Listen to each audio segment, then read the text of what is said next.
I'm Lori Alvarado. I'm the CEO at DCCCA.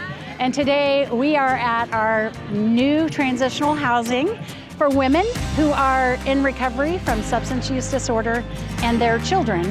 And this is one of the only facilities, housing units like this in the state of Kansas. Working with AU has been great. From the beginning, wanted to know the vision. They wanted to know what the future was going to look like for the residents. And from that very first conversation, they just embraced our mission, and they were a partner all the way through.